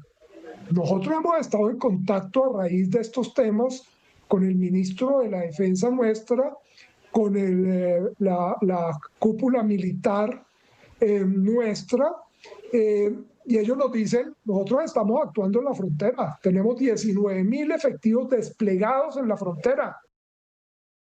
Pues Colombia no se ha quedado atrás en esta cadena o espiral de medidas retaliatorias y efectivamente esta misma semana publicó por fin el decreto que había anunciado un arancel también para los productos ecuatorianos. Ese arancel pasa de 0 a 30% y empieza a regir a partir de este sábado. Son unos 73 productos de Ecuador que se importan desde Colombia. Esas importaciones sumaron el año pasado 850 millones de dólares. Ecuador también es importante para Colombia, es el sexto proveedor de mercancías de nuestro país. Se verán afectados productos como tableros de madera, conservas de pescado, mariscos congelados, aceite de palma, arroz, frijol, cacao y tubería que importamos desde el vecino país del Ecuador. Y en este caso, las medidas que alega Colombia expuestas en el decreto es que precisamente los aranceles o la tasa de seguridad que impuso Ecuador violan los acuerdos del Acuerdo de Cartagena y que esto le da derecho a Colombia a imponer también medidas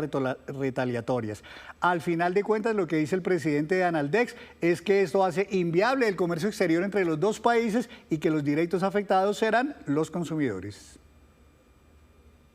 Eso lleva a que las exportaciones no sean posibles porque el consumidor no está dispuesto a pagar un 50%. Henry, nosotros vendemos vehículos, carros. Vamos a pagar carros 150, el precio por 150%. Pues no, el carro vale 100, no vamos a pagar 150. Entonces eso hace inviable ese comercio y esa es la preocupación. Por todo esto, el presidente de Analdex, al igual que los demás gremios empresariales en Colombia, están pidiendo que la Comunidad Andina de Naciones intervenga de manera urgente, le pida a Ecuador, le exija que eliminen esas medidas que ha adoptado contra el comercio de Colombia y que también nuestro país proceda a hacer lo mismo, porque lo cierto es que en esta guerra no van a haber ganadores, sino que perdedores habrá a ambos lados de la frontera. Y aunque el presidente de Analdex, usted lo mencionaba, no ha hablado de acciones específicas, Ecuador sigue argumentando su decisión de aumentar los aranceles de que en Colombia no hace lo suficiente para mejorar la seguridad en la frontera. El gobierno de Daniel Noboa asegura que su denominada tasa de seguridad busca contribuir con los gastos de su lucha contra el crimen. Pues desde Ecuador, Adriana Bermeo, de nuestro aliado Ecuavisa, nos amplía. El gobierno nacional informó que se incrementa la tasa de seguridad a las importaciones que llegan desde Colombia y sube de 30 al 50%. En un comunicado, el Ministerio de la Producción del país ha mencionado que se toma esta decisión tras constatar que no ha habido medidas concretas y efectivas por parte del gobierno colombiano para disminuir y atacar el narcotráfico en la frontera entre ambos países.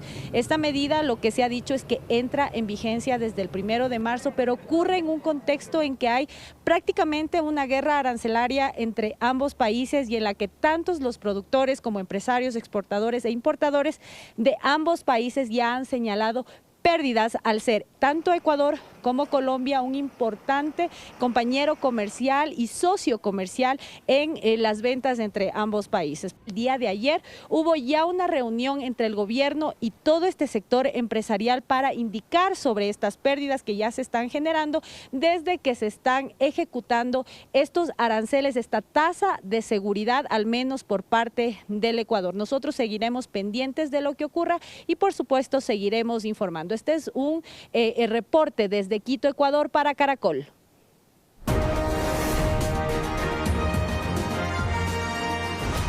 Hola, soy José David Castellanos y estoy en Plaza Caracol. Y soy el 104 del Partido Nuevo Liberalismo, donde está la cara de Galán. Quiero lanzarme a la Cámara de Representantes por Bogotá porque los problemas estructurales de Bogotá también dependen del Congreso y del Gobierno Nacional. Los problemas de justicia, de entradas y salidas de Bogotá, el problema de basuras, el problema de pie de fuerza dependen de decisiones del Congreso y el Gobierno Nacional. Por eso quiero representar a los bogotanos y a las bogotanas en ese espacio. Además, yo fui siendo candidato el que destapó la nómina paralela de más de 7 billones de pesos del Gobierno Petro.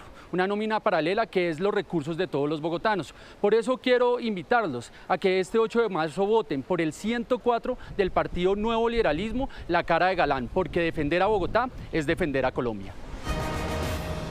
Estoy en Plaza Caracol. Soy Francisco Vidal, candidato a la Cámara de Representantes por el departamento del Chocó, dentro de la lista del Partido Liberal Colombiano L101.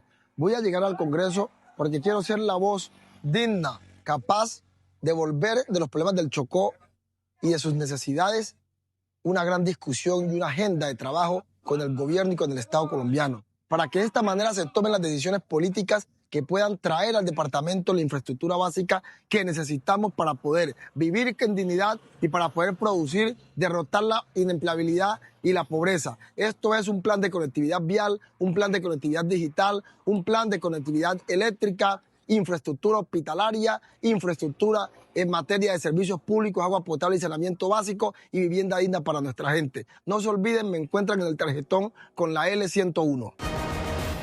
Soy Lucho González, candidato a la Cámara por Cundinamarca, partido de la U con el número 107.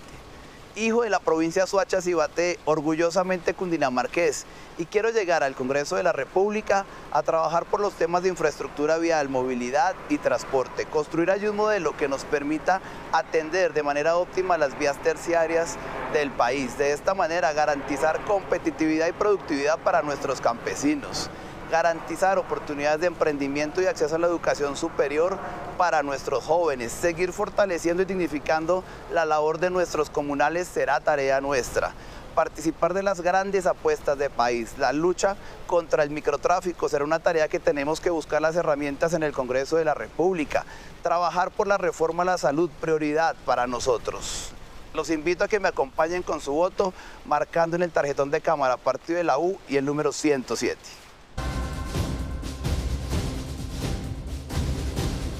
2 de la tarde, 1 minuto. Gracias por continuar con nosotros. Hay alerta roja en algunas zonas del valle por el desbordamiento del río Cauca. En Candelaria, varios sectores están bajo el agua. Valentina Gallego, ¿en qué punto está y cuál es la situación a esta hora? Buenas tardes. Hola, buenas tardes. Yo los saludo a un costado del puente de Juanchito. Estamos a unos kilómetros del municipio de Candelaria. El panorama es preocupante. En este sector hay alrededor de 150 empresas y 120 viviendas. Algunas de ellas ya sufrieron las inundaciones y las personas perdieron muchos de sus enseres. Le hacen un llamado urgente a las autoridades a que prioricen este sector del departamento del Valle del Cauca. Doña Gloria vive en Juanchito, en el sector de Playa Renaciente. Su vivienda es la más afectada. La sala, el comedor y las habitaciones quedaron completamente bajo el agua. Ella vive con 5 personas más. Además de los daños de sus enseres, el agua dañó los tomacorriente y a esto se le suman los problemas de salubridad y seguridad. Uno le da miedo porque por la noche como hay tanto monte, entonces las culebras, los sapos, todo eso. Anoche andaba una culebra, tuvimos que salir a un señor que vivía en una finca, nos trajo el pestillo con mi sobrina para echarle a la casa. Doña María y Doña Luz son 2 hermanas que tienen un pequeño restaurante. El agua por poco se lleva a sus gallinas. Piden a las autoridades que tomen medidas urgentes. Ya estamos como acostumbrados a estarnos así, colocar ahí una tabla, un plástico para que no se entre el agua. Que pues que nos colaboren acá Juanchito, porque Juanchito está muy mal, porque mire que cada año sale el agua y lo mismo. Que vamos a ayudar, que vamos a destruir, nada, no parece nada. No, pues una ayuda para mis gallinitas, hacerles una cosita alta ya para que ellas estén ahí. ¿Y si llueve no las lleve? Y si llueve, pues no se las lleve porque están altas. Estamos en una de las empresas afectadas por el agua del sector, donde los dueños han optado por hacer adecuaciones como este aljibe con el fin de evitar que el agua se estanque. Principalmente porque nos veíamos afectados por el agua de las lluvias, que no evacuaba hasta el alcantarillado. Entonces nos inundábamos y prácticamente tocaba cerrar la empresa. Según los comerciantes del sector, este problema es recurrente cuando llueve. La situación está preocupante porque cuando llueve, todos los que tenemos empresas por acá nos preocupamos. ¿Por qué? Porque nos inundamos, nos toca parar de trabajar. Las autoridades no las hemos llegado a ver por acá. Yo no las he llegado a ver. Desde la alcaldía de Candelaria aseguran que ya está en ejecución un plan de contingencia. Articular con los diferentes organismos de socorro, sea bomberos, defensa civil, Cruz Roja, y tenemos 3 lotes que en el caso de que tenga que evacuar o instalar albergues, que se presente pues una emergencia. Según el equipo de gestión del riesgo, la alerta roja se mantendrá hasta que bajen los niveles del agua. En el departamento de Sucre se mantiene esa alerta roja tras el aumento de inundaciones ocasionadas por las lluvias del nuevo frente frío. Mateo Lenes García, ¿qué es lo último? Un saludo muy cordial. Sí, mire, acá hay mucha preocupación en Sucre porque esos altos niveles del río Cauca, en zonas como Antioquia, Valle del Cauca y también zonas como Risaralda y Caldas, van a estar aumentando ese caudal también y llegando esas aguas justamente acá al boquete de Caregato, por donde filtra en ese boquete el río Cauca y se está generando las inundaciones en toda esta zona de La Mojana, aquí en el departamento de Sucre. Por eso se mantiene activa y se extiende y fortalece la alerta roja y el protocolo de emergencia en esta parte del Caribe. Tenemos alerta roja nuevamente, el panorama no es el mejor, las alertas continúan, los aumentos del río, el río sigue aumentando, el agua que está entrando ya en nuestra zona tiene más familias afectadas, los caudales del río vienen subiendo y por ende los niveles en nuestro territorio también. La alerta roja sigue, tenemos otro frente frío, tenemos estimado que este fin de semana puedan aumentar los caudales, puedan aumentar las lluvias y seguimos en constante alerta. La angustia es total. Recordemos que en esta zona de La Mojana ya son 40.500 personas las que se encuentran damnificadas, cifra que se teme puede aumentar si sigue pasando mucha más agua con más fuerza por ese boquete o el chorro de Caregato en la zona de La Mojana, aquí en el departamento de Sucre. Mateo, gracias. Y el sector transporte de Antioquia está muy afectado por estos 3 días que cumple cerrada la autopista Medellín-Bogotá. Los transportadores de carga y pasajeros reportan millonarias pérdidas porque han asumido un mayor costo por el tránsito por vías alternas que deben hacer, a lo que se suma los peajes. 100 millones de pesos son las pérdidas para 15 empresas de transporte de pasajeros de Antioquia en estos 3 días de cierre en la autopista Medellín-Bogotá a la altura de San Luis por el gigantesco derrumbe. Los que van de Medellín a Bogotá pues tienen un insumo diferente y son más kilómetros de recorrido, pero también un peaje adicional que incrementa los sobrecostos de las empresas. Esto repercute en que son cerca de 100 millones de pesos de pérdidas económicas de las empresas que hacen uso de este corredor. Hay 2 rutas alternas de Medellín al centro del país, Puerto Berrío y Manizales. Para pasajeros, las empresas están tomando la ruta Medellín, Cisneros, Puerto Berrío, Puerto Boyacá. Las horas de viaje pueden aumentar hasta 4 horas. Que es demasiadas horas.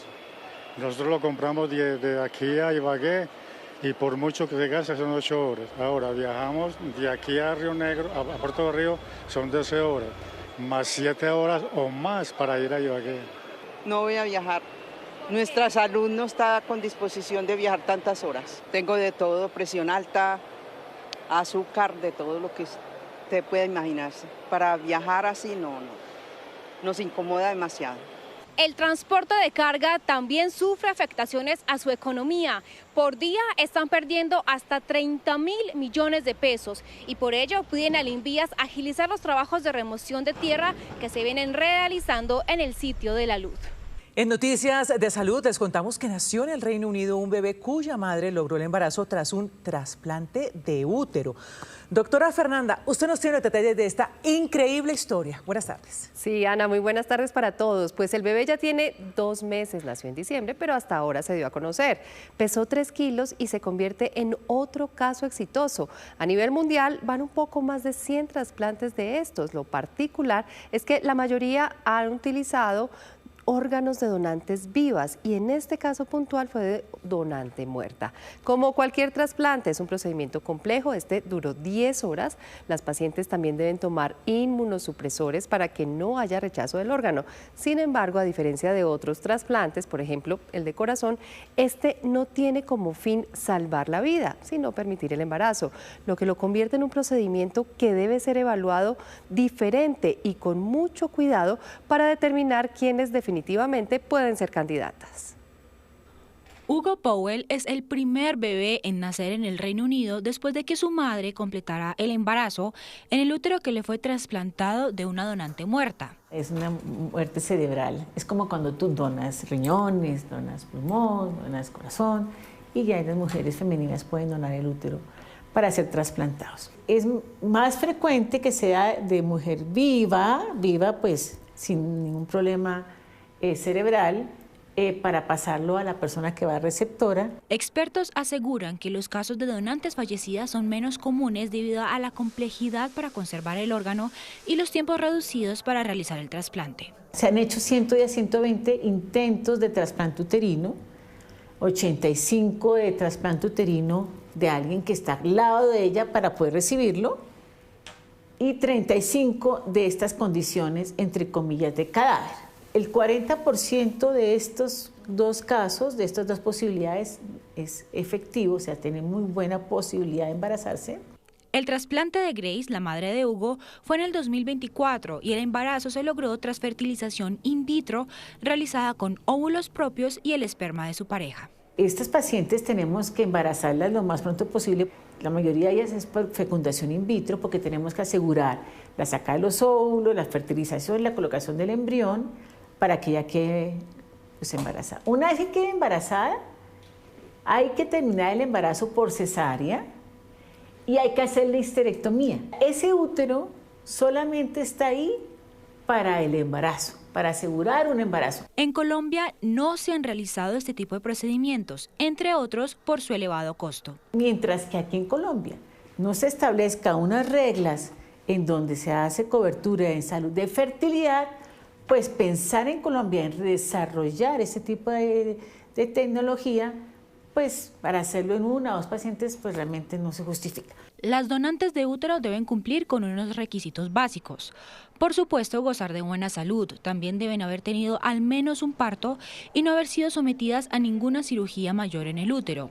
En cuanto a las receptoras, depende de la causa de la ausencia del útero. Se hace cuando la mujer nace con una condición genética que nace sin útero. Se llama un síndrome de Rokitansky, es el más frecuente.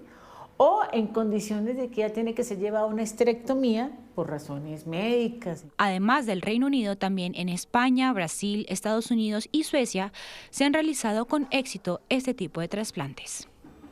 Se sabe que esta pareja contempla tener un segundo hijo, así que todavía no se retiraría el útero y mientras lo logran, ella debe seguir con el tratamiento inmunosupresor y por lo tanto con los efectos secundarios que esto produce. Feliz tarde.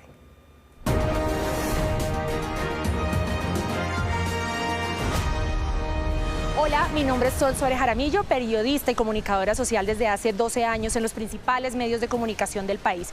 Mi enfoque siempre ha sido la economía y las finanzas y por eso hoy, siendo candidata a la Cámara de Representantes por Bogotá, los invito a que este 8 de marzo pidan el tarjetón de la Cámara de Representantes con una X en el primer logo, en el amarillo, Ciudadanos Renovemos, y con una X también en mi número, en el 108. ¿Por qué votar por mí? Porque voy a impulsar una clase de finanzas personales en todos los colegios y universidades para que desde chiquitos sepamos qué es un impuesto, un ahorro, una inversión y tomemos mejores decisiones. También porque voy a impulsar un fondo público-privado para todos esos emprendedores, para que esa idea se convierta en una gran empresa, pero no solamente con recursos tangibles, sino también con un acompañamiento real en todo el proceso. Y la tercera, porque vamos a destrabar a Bogotá. Lo que queremos es que se reglamenten las consultas previas y, por supuesto, también hayan menos trámites y así haya mejor crecimiento económico. Hola, estoy en Plaza Caracol. Mi nombre es Rafael Nanclares y estoy aspirando a la Cámara de Representantes por Antioquia. Vamos a hacer una cosa, vamos a cortarles el chorro a los negociantes de la política. Lo vamos a hacer con 3 leyes importantes. Una ley de gobierno corporativo para blindar a las empresas comerciales del Estado, como ISA, EPM, Ecopetrol, los hospitales departamentales. Y la segunda ley es una ley de modernización del Estado. Vamos a hacer que los trámites sean menos tortuosos y no existan estos peajes. Y esto lo vamos a hacer con IA. Y la tercera es una ley de transparencia. Vamos a decir que los contratistas más importantes del país pasen al tablero. Me pueden encontrar el tarjetón en el 101 de la lista Ahora Colombia. Yo soy de Dignidad y Compromiso, estamos con el Nuevo Liberalismo y el MIRA y soy la cabeza de lista, el 101. Nosotros estamos transformando la forma en la que se hace política en Colombia. Si ustedes están cansados de que cada 4 años les prometan de todo y no le den soluciones a sus problemas, voten por nosotros. Con tu voto vamos a lograr que nuestro impacto crezca en nuestra ciudad. Yo soy el man de la X y hemos denunciado los problemas que hay por toda Bogotá y hemos dado soluciones reales a los problemas que tenemos los ciudadanos buenos en nuestro día a día. Soy candidato a la Cámara por Bogotá con el número 118 en la lista de Ciudadanos Renovemos y estamos defendiendo un espacio público limpio, seguro y accesible. Queremos trabajar por el emprendimiento, por la salud mental y por apoyar la conservación del medio ambiente de nuestra ciudad. Gracias a todos los voluntarios que se unen a nuestra causa y los esperamos en nuestras actividades por toda la ciudad. siempre trabajando por los ciudadanos buenos que queremos hacer bien las cosas en Bogotá. 2:24 p.m. Gracias por continuar con nosotros. En su informe anual sobre Colombia, la ONU advirtió que hay un aumento de masacres, reclutamiento infantil, desplazamientos y violencia contra líderes sociales. Esto en medio de un contexto preelectoral que mantiene en alerta a 649 municipios. La advertencia es clara. El informe anual de la Oficina del Alto Comisionado de las Naciones Unidas para los Derechos Humanos señala que en 2025 hubo un deterioro sostenido de la situación en Colombia, especialmente en territorios con presencia de grupos armados. Con estas condiciones hay una situación social y económica también que es muy grave para la población, más una situación en donde la participación en las elecciones sería muy difícil. En 2025, la ONU recibió 87 denuncias de masacres, verificó 53 con 174 víctimas. Además, confirmó 150 casos de reclutamiento de niños y niñas y la muerte de 30 menores en el conflicto. Para nosotros es como una advertencia o una señal que hay daños, pero en unas zonas, sobre todo donde hay un control de los grupos armados no estatales, hay muchos riesgos para la participación segura y libre. Sobre liderazgo social, durante ese año también se registró 18 homicidios y 126 ataques o amenazas contra líderes políticos en 649 municipios que tienen alerta preelectoral. Más allá de la protección al líder social, tenemos que garantizar la protección colectiva de las diferentes luchas. El documento muestra que la crisis humanitaria también se profundizó. El desplazamiento masivo aumentó 85% frente a 2024 y el confinamiento un 12%. A esto se suma el crecimiento de los cultivos de coca, que alcanzaron 262.000 hectáreas, un 3% más que el año anterior. En Catatumbo la situación es extremadamente grave. Hemos hecho 2 misiones en esta zona y si hoy vemos una situación de derechos humanos que es preocupante, es por una falta de implementación del acuerdo de paz. La ONU advierte que sin medidas urgentes para proteger a las comunidades, el país enfrenta un escenario de alta tensión en plena antesala electoral. Estos son los sucesos que hacen noticia en el mundo a esta hora.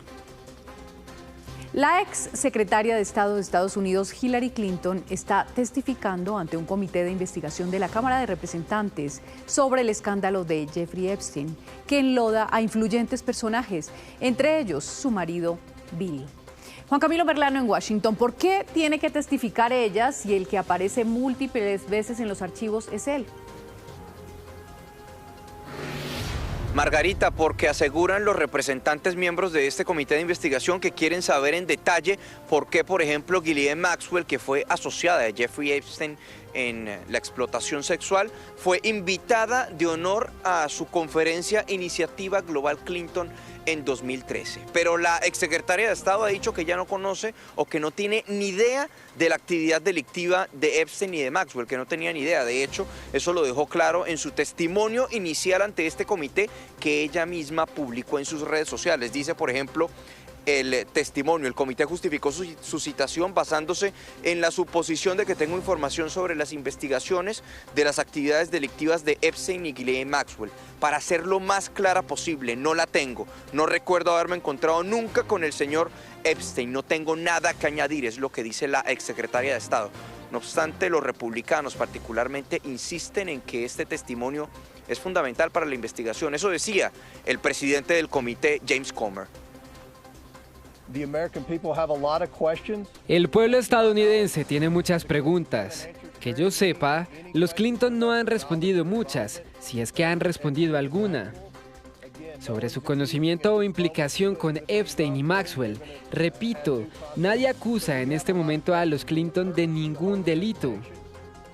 Tendrán el debido proceso, pero tenemos muchas preguntas y el propósito de toda esta investigación es intentar comprender muchas cosas sobre Epstein, ¿Cómo acumuló tanta riqueza?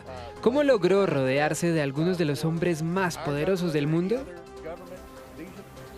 Entre tanto, estos archivos de Jeffrey Epstein siguen generando consecuencias, tienen coletazos, esta vez sobre el exsecretario del Tesoro Larry Summers, quien fue mencionado en esos archivos, está anunciando que renuncia a su posición como profesor de la Universidad de Harvard. Y por otro lado, hay una denuncia importante impulsada por los demócratas en el Congreso, aseguran que se perdieron, o que más bien el Departamento de Justicia no publicó alrededor de 100 documentos que mencionaban de una u otra forma al presidente Donald Trump. Entre esos, al parecer, habría entrevistas que el FBI habría realizado a una mujer que se mencionaba como víctima de explotación sexual de Epstein, y también habría mencionado el nombre del presidente Donald Trump. Margarita.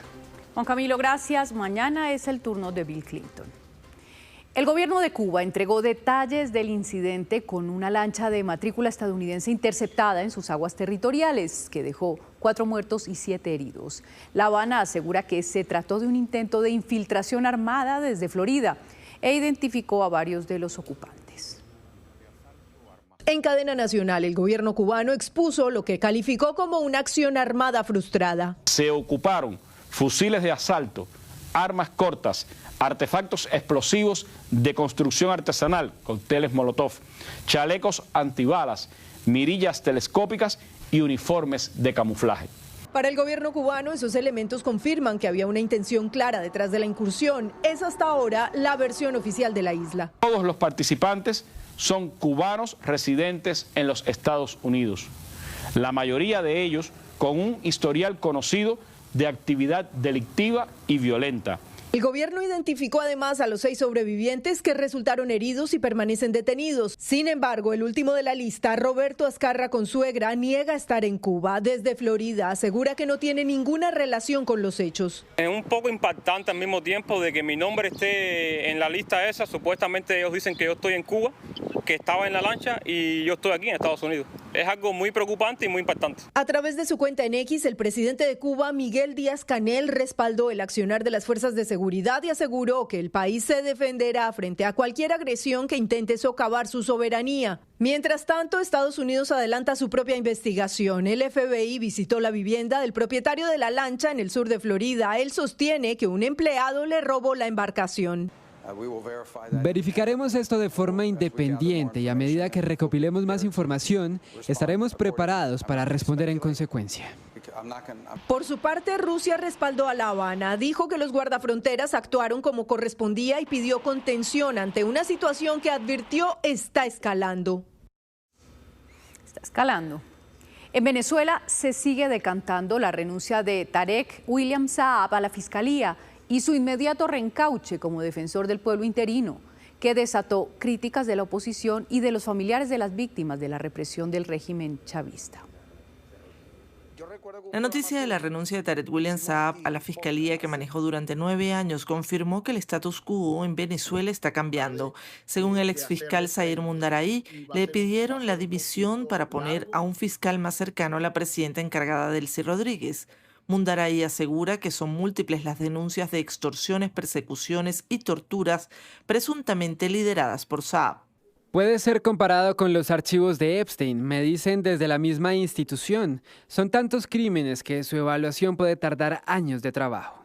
Pero paradójicamente, el mismo día en que dejó el cargo, se juramentó ante la Asamblea Nacional en otro encargo. Por un momento sentimos una emoción cuando vimos la renuncia, nos enteramos de la renuncia de Tarek William Saab como fiscal, pero al ser asignado como defensor del pueblo, seguimos en la misma. El responsable de la persecución, de la judicialización, ahora se pasa para la Defensoría del Pueblo.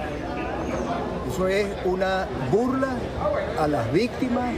El designado para reemplazar en forma interina al fiscal es Larry DeBoy, exdirector de Conatel, que tuvo a su cargo el cierre de medios de comunicación. En esos entes multilaterales, sobre todo en materia de derechos humanos, hemos visto cómo han negado las violaciones sistemáticas de los derechos humanos. DeBoy, ex asesor de la vicepresidencia al lado de Delcy Rodríguez, fue sancionado por Canadá en 2019 por corrupción y complicidad en la violación a los derechos humanos.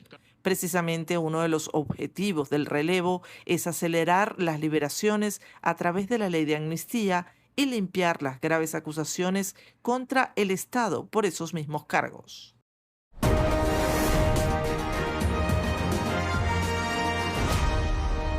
Juan Fernando Reyes Curi es el invitado a esta hora aquí en Plaza Caracol. Ya fue representante a la Cámara, ahora quiere dar el salto al Senado. Doctor, bienvenido a Plaza Caracol. Cuéntenos por qué, quién es usted y qué ha hecho. Bueno, muchas gracias, mucho gusto. Mi nombre es Juan Fernando, pero me conocen como Reyes Curi y quiero ir al Senado a trabajar por un Estado que sirva, no que estorbe, a seguir haciendo cosas que le mejoren la vida a la gente, como cuando fui congresista y saqué 4 leyes adelante. Sin ser médico saqué la ley de historia clínica electrónica, para que no tengamos que andar con la carpeta debajo del brazo. Sin ser empresario saqué la ley antitrámites, sin ser afro saqué la ley del biche y sin ser mujer saqué la ley del cáncer de mama para que a las mujeres sobrevivientes del cáncer de mama le reconstruyan ambos senos. Soy una persona de resultados y tengo una propuesta. Voy a presentar un proyecto de ley que ya tengo lista el 20 de julio a las 8 de la mañana cuando me posesione como senador para eliminar el trámite de las autorizaciones médicas que nos ponen a hacer a los pacientes en el sistema de salud. Que lo haga entre el médico y la EPS, pero que no nos pongan a los pacientes a voltear con filas, con trámites, con papeleos, con fotocopias, con autorizaciones. ¿Cómo fue el tema del cambio de partido? Usted hace 4 años tuvo esta pausa, digamos, por el tema electoral, pero ha decidido nuevamente volverse a lanzar. ¿Cuál es la expectativa? Y muy importante, ¿cómo se encuentra en el tarjetón? Bueno, yo estoy en el nuevo liberalismo, soy un defensor de la libertad, voy a trabajar por un Estado que sirva, no que estorbe, con menos trámites, con menos regulaciones, que le facilite la vida a los ciudadanos y a los empresarios en este país. Y estoy en el tarjetón, con el número 8 en el nuevo liberalismo. El 8 vota por el 8 del nuevo liberalismo, el partido de Luis Carlos Galán. Juan Fernando Reyes Curi, aquí en Plaza Caracol. A esta hora es noticia el municipio del Rosario, en Nariño, en donde 2 policías resultaron heridos por un ataque con explosivos. Los uniformados que se movilizaban en una patrulla alcanzaron a llegar hasta la estación, donde revelaron que un carro de servicio público fue afectado por la onda explosiva. Uno de los uniformados fue herido en la mandíbula por las esquirlas, mientras el otro fue trasladado a Pasto. A esta hora es noticia en Boyacá la operación ejecutada por la Primera Brigada del Ejército Nacional, donde ubicaron y neutralizaron un depósito ilegal de explosivos en zona rural del municipio de Tasco. De acuerdo con la información preliminar, este material pertenecía a la Comisión Ramírez del Frente José David Suárez del Grupo Armado del ELN. En total fueron 146 explosivos hallados que reducen la capacidad de acción contra la fuerza pública, la infraestructura estratégica y la población civil del departamento. A esta hora, una persona muerta deja el invierno en el departamento de Risaralda. Un motociclista que se movilizaba hacia la ciudad de Pereira fue víctima cuando un árbol le cayó en medio de lluvias que se presentaban a esta hora. Hay 376 familias afectadas en las últimas semanas, igualmente 72 viviendas que han tenido que ser desocupadas y 6 acueductos rurales afectados. Las autoridades ya están entregando las primeras ayudas y se espera que se organice un plan de contingencia para ayudar a las personas que están en zonas de riesgo. A esta hora es noticia en el municipio de Ocaña la libertad de la enfermera Andrea Rodríguez Rueda, quien había sido secuestrada el pasado 23 de diciembre del 2025 en el corregimiento de Aguas Claras. Tras permanecer 66 días en cautiverio, la mujer logró recuperar su libertad y llegó por sus propios medios hasta una estación de policía en Río de Oro, Cesar. El alcalde de Ocaña, Emiro Cañizares, confirmó la noticia y pidió la pronta liberación de las demás personas que siguen en poder de grupos armados en la región del Catatumbo. Entre tanto, el Gaule de la Policía Norte de Santander adelanta las investigaciones para identificar y capturar a los responsables de este secuestro. 3 de la tarde, 21 minutos, una especie de casa bomba. Eso fue lo que encontraron la policía y el ejército durante la investigación, donde descubrieron el escondite de un señalado fabricante de explosivos del ELN y las disidencias de las FARC en el sur de Bogotá. Tenemos el testimonio del investigador que infiltró la red.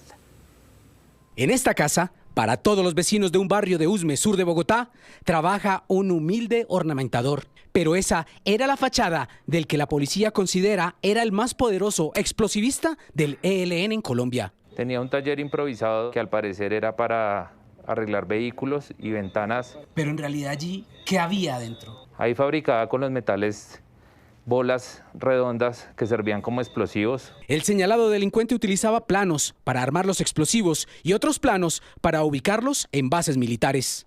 Estos planos son la forma de cómo él adecuaba cañones para 60 y 40 milímetros para lanzar las granadas. Este otro plano me llama la atención, tiene bastantes datos. Esto es un lanzagranadas o mortero de 150 metros de capacidad de impulso, que sería el impacto donde causaría el daño. Había convertido esa casa en una bomba. Al tener la metralla, el explosivo, los demás artefactos que componen, era volátil. Al parecer este sujeto no pertenecía a un grupo en concreto, vendía explosivos al mejor postor.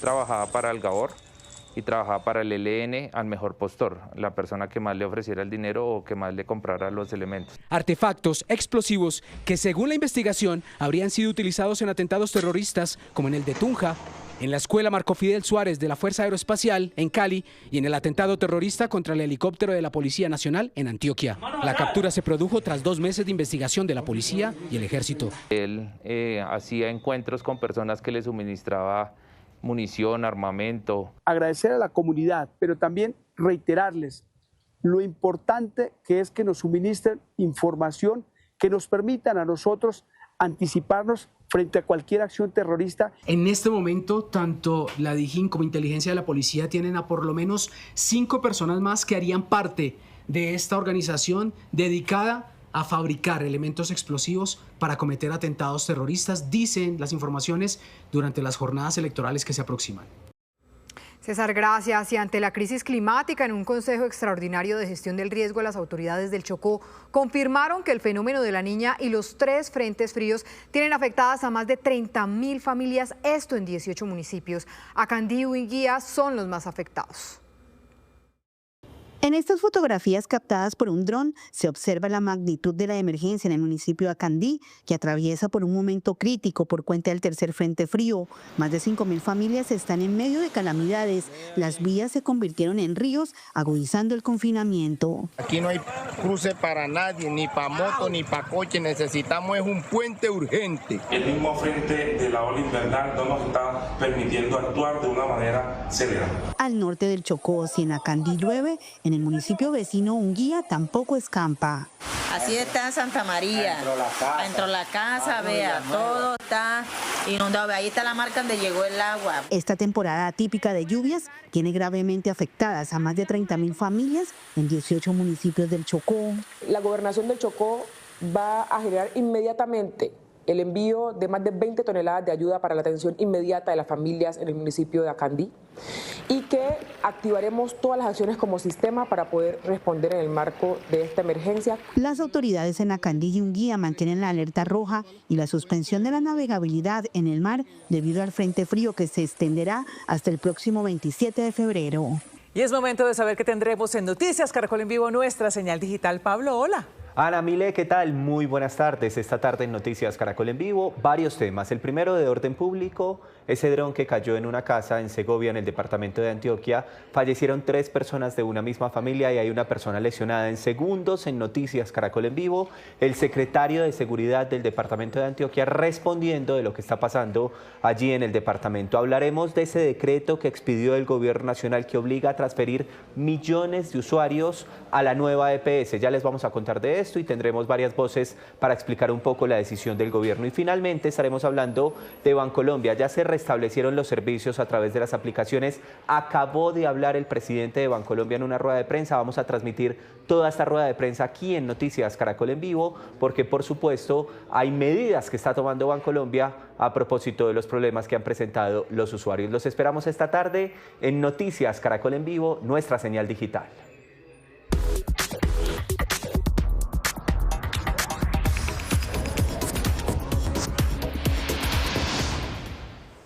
Muy buenas tardes, hoy comenzamos lo más trinado con un acto de amor que le cambió la vida a nuestro primer protagonista, cuya historia de abandono conmovió a millones de personas en las redes sociales y generó toda una avalancha de solicitudes de adopción.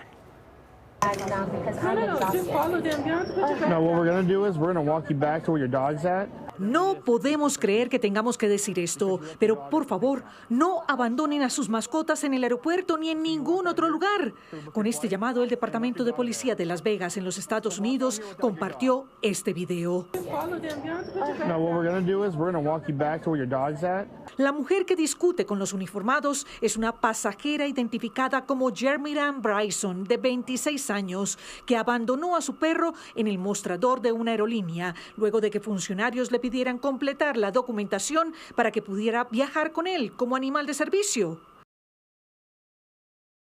Toda la evidencia quedó registrada en las cámaras de seguridad, en las que se ve cómo el perrito, un Golden Doodle, es amarrado a una estructura metálica. Alertados por la aerolínea, la policía interceptó a la mujer cuando se disponía a abordar el vuelo sin su mascota. Bryson fue arrestada y fichada por abandono de animales y resistencia al arresto. De eso hace ya 3 semanas. El perrito quedó bajo custodia de las autoridades, que lo trasladaron a un refugio animal mientras se definía su suerte. Le llamaron JetBlue como referencia de la aerolínea donde fue abandonado. Su historia se hizo viral rápidamente y las solicitudes de adopción se contaban por miles. Esta semana se conoció que JetBlue ya cuenta con un hogar. El oficial Skeeter Black, uno de los policías que participó en el operativo, fue el elegido para brindarle a JetBlue la familia segura y amorosa que merece. Lo que inició como una historia dramática y desgarradora ha dado este nuevo giro, el de la compasión. JetBlue se embarca en un nuevo viaje, rodeado de personas dispuestas a estar con él hasta el final.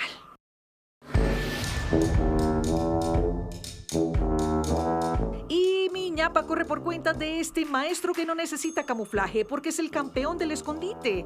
Así describe a esta libélula la cuenta en Instagram de la comunidad del científico británico David Attenborough, una pequeña criatura que sabe cómo desaparecer a plena vista mientras usa el truco más antiguo de la naturaleza, quedarse quieta y dejar que el mundo la extrañe. Y con el maestro del camuflaje, la invitación siempre será a disfrutar de las mejores historias en esta su casa, Noticias Caracol. Ana Mile y Cata, las quiero. Feliz. Y nosotros a ti, Claudia. A ti. Sí, señora. ¿Qué tal, maestro? El camuflaje.